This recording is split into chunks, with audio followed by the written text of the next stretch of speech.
This is James Lee, our physio at Acland Street Physio.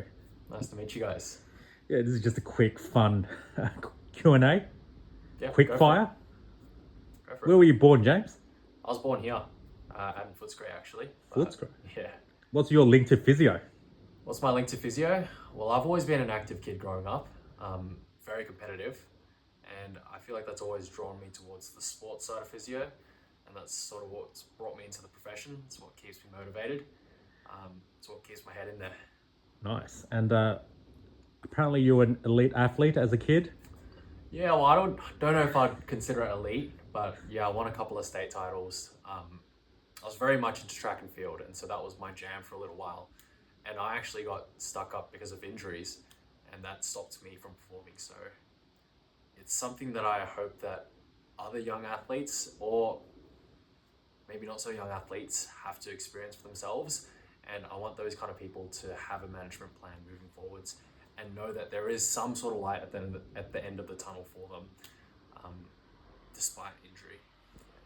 So what made you join Acland Street Physio? Oh, well, I saw that our head owner, Barry, was doing a listing for, well, he was opening up something called Melbourne Running Clinic. And it was something that attracted me because, I've always been a runner for my whole life, more of a sprinter as opposed to a runner. But I didn't see that opportunity at anywhere else. So I thought it'd be a good chance for me to jump at it and sort of dive into what I really came into physio for, which was sports, and a sport that actually really relates to me. So where are you guys at with Melbourne Running Clinic at the moment? Oh, we're in the preliminary phases of it. So at the moment, we're getting all the equipment ready so that we have the means to service you guys as runners.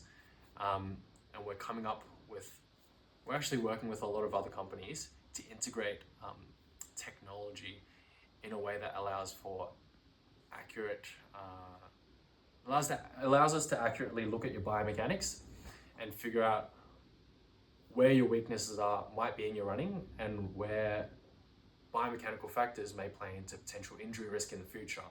And we look at it from a holistic point of view so that we can improve your performance and we can reduce your long-term injury risk. We keep you in the game for longer, and that's really our goal with MRC. That's where we're at the moment. Definitely in the works, but it will be coming out very soon. Fantastic. So how's that different from other clinics and their running assessments in your understanding? Yeah, so just to give you a little sneak peek into it, we're working with a company called Model Health, and what they do is they create a biomechanical model of your figure as you're running. And what that allows us to do is it allows us to accurately look at all the joint angles, and it helps us understand how you move more accurately. Most clinics will eyeball this kind of stuff, and we know with a lot of research that eyeballing isn't so accurate. You think you see things, but when you actually measure it, it's not what you see. And so this allows us to more objectively track these kinds of things and make the proper adjustments so that we can accurately treat for you and we get more accurate information to develop a solid plan for yourself moving forward. Fantastic. I heard the report you guys are proposing is quite comprehensive. What does that mean for me as a runner? What does that mean for you? It means that you understand the way that you run. It means that you understand the strategies that you can use to improve yourself, whether that be from a performance point of view, whether that be from injury prevention point of view, or whether it be both. So that's what it means for you.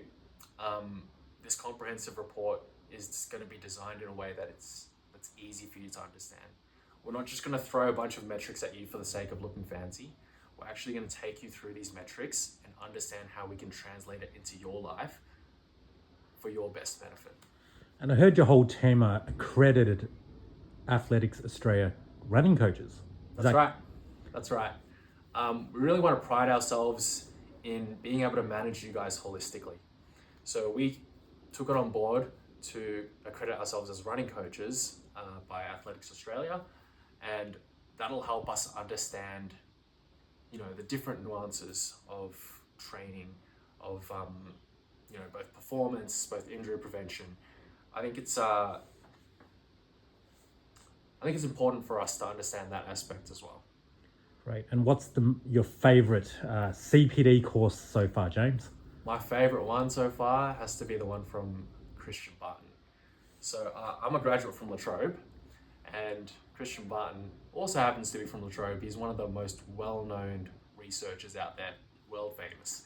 And he recently hosted a running course to which I attended, and I gained a lot of clinical pearls out of that I'm very excited to use in my practice with you guys. Fantastic. So this is going to be quite a personal question. What condition do you enjoy treating most so far and have the most fun with? It's a very good question. I don't know if I have a favorite condition to work with, to be honest. They're all equally as interesting to me. I think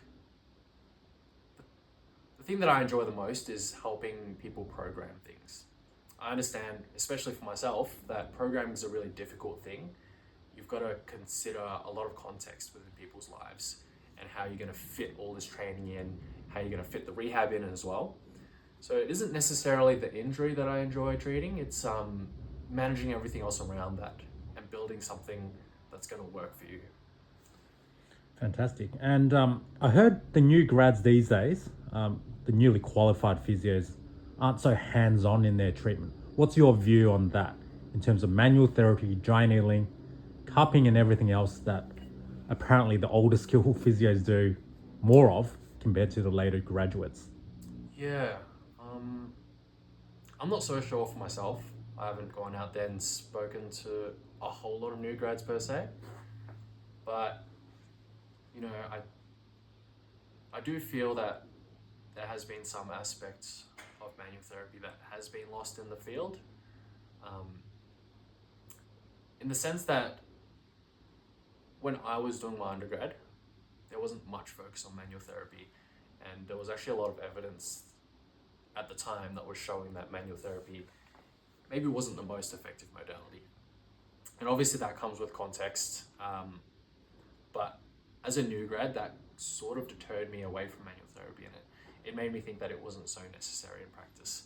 But now that I've actually come to practice, I've realized that it actually makes a huge difference in terms of people's recovery process. And that hands-on therapy, it helps to desensitize the nervous system, it helps to prime the nervous system and the person to be able to do exercise again. And honestly, it is part of the treatment process as well. It helps to speed up recovery.